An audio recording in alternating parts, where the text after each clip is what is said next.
right. So when things get stressful in your shop, what's your plan? Do you just blow a gasket and people walk around you like they're walking on eggshells? Or maybe do you just walk away and throw your hands up and go, man, I just need a break. Give me a break.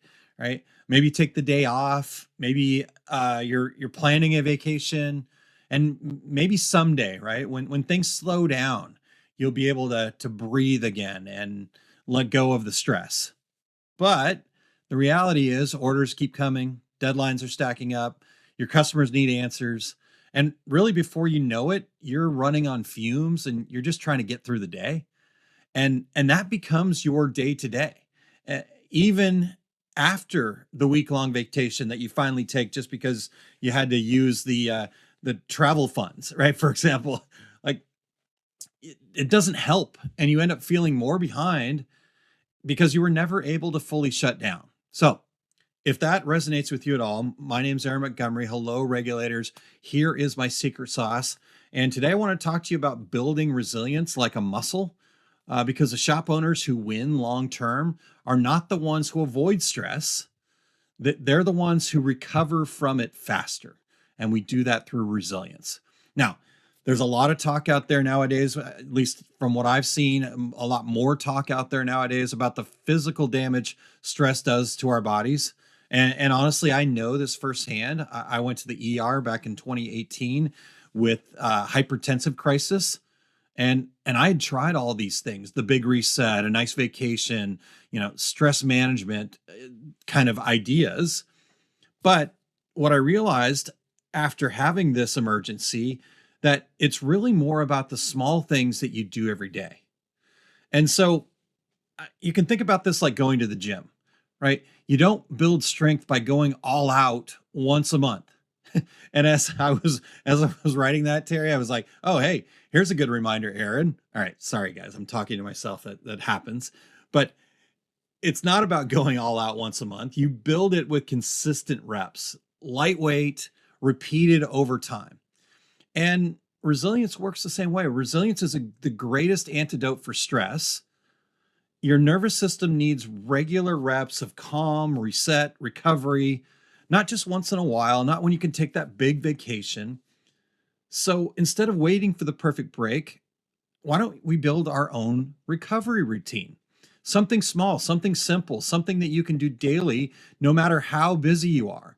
And so I want to just give you 5 ideas that you can take and try out and find what works for you or what combination of these things work for you. But all these ideas only require 1 minute, 60 seconds. Right? So the first one is to take a 60-second reset breath. Right? Seriously, just 1 minute. That's it. You wasted 10 times as much doom scrolling, I'm sure, today alone. So take 60 seconds back and just inhale slowly, exhale slowly, no phones, no distractions, just breath.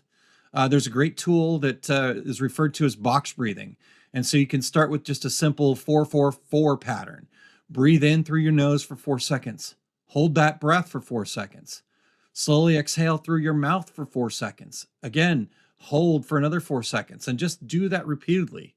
And the reality is it doesn't have to be 4 seconds, right? Don't get caught up in the number. It could be 3 seconds. It could be 5 seconds. The rhythm matters more than the number, but making sure that you have that rhythm to just slow down and be intentional with your breath. And then another thing you can do with that is attach it to a trigger. So for example, do one round of box breathing or a couple rounds of box breathing. Do that 60-second round of this box breathing every time you feel frustration building up. Or maybe it's just between jobs, right? You get that moment, you go, okay, I'm going to do the box breath for 60 seconds here. Or maybe it's before you respond to a tough customer email. The intentional breath is going to lower stress, and that will help you think more clearly before your next decision. And then the second idea is to build a quick gratitude habit. And really think about the start or the end of your day and write down, or even better, if you can say it out loud. There's something about hearing our own voice with these things. That what are 3 things that you're grateful for example, right? What went right? Not perfect, right? Just right. Something that went right. And what this does, it really trains your brain to start looking for wins instead of problems. Our brains are hardwired for that negativity bias to look for the problems. So we need to be intentional to look for the wins, right? Because if I came up to you and I said, hey, what are the 5 things that were successful for you over the last week? You probably have to really think about that. But if I were to say, what are the 5 things that happened to you today that were crappy? You'd be like, bing, bing, bing, bing, bing, right? Like that's just human nature. So we can be really intentional about it. And you can add to this practice by keeping a gratitude journal with you. So every time something goes right, add it to the journal. Make sure that you have at least 10 to 15 wins on your list each day. And then at the end of the day, you review your list and let it sink in while you release the stress of the day through gratitude. That's number 2. Number 3, add movement, right? A short walk, stretching, even just stepping outside for fresh air. You don't need it to be a full workout. You just need to break the stress cycle. Even something quick, maybe some gentle yoga in your chair. If you're not sure about that and you just want to check it out, my wife, Aaron Montgomery, she teaches yoga through riseshinesmile.com. And she could give you a quick routine that'll work for you to spend 60 seconds in your chair, just making some movements that will help you reduce stress. Number 4 is to run a 1-minute reset clean. For my fellow Virgos out there and the organization freaks like me, you're really going to love this one. All right, so just pick one small area of your shop or your office. Maybe it's your workstation. For our screen printers, maybe it's your squeegee area or that corner where there's always clutter piling up, the junk drawer, so to speak. And just 1 minute, right?